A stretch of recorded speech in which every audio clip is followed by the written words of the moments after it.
నమస్తే. చరిత్రలో ఈరోజు 1886 మే 25న రాజ్ బిహారీ బోస్ గారు నదియా జిల్లా, బెంగాల్లో జన్మించారు. ఈయన ఒక స్వతంత్ర సమరయోధుడు, విప్లవవాది మరియు జపాన్లో ఇండియన్ నేషనల్ ఆర్మీ స్థాపనకు మార్గదర్శకుడు. బాల్యం నుంచే విప్లవ వీరుల పుస్తకాలు చదవడం వల్ల దేశభక్తి పెరిగాయి. సైన్స్, ఆయుధాలు మరియు బాంబుల తయారీపై ఆసక్తి పెరిగింది. కోల్కతాలో టెక్నికల్ ట్రైనింగ్ తీసుకున్నారు. 1915లో లాటూమ్ హార్డింగ్పై బాంబు దాడి చేసిన తర్వాత బ్రిటిష్ వారు అతని కోసం గాలింపు నిర్వహించగా జపాన్కు పారిపోయారు.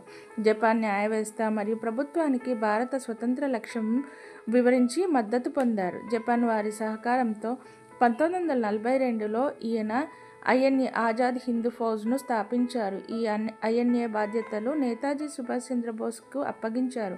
భారతదేశ స్వతంత్ర ఉద్యమానికి జాతీయ స్థాయిలో కంటే అంతర్జాతీయంగా మద్దతు తీసుకురావడంలో ఆయన నాయకత్వం వహించారు. ఈ వీడియో నచ్చితే ఒక లైక్ చేయండి.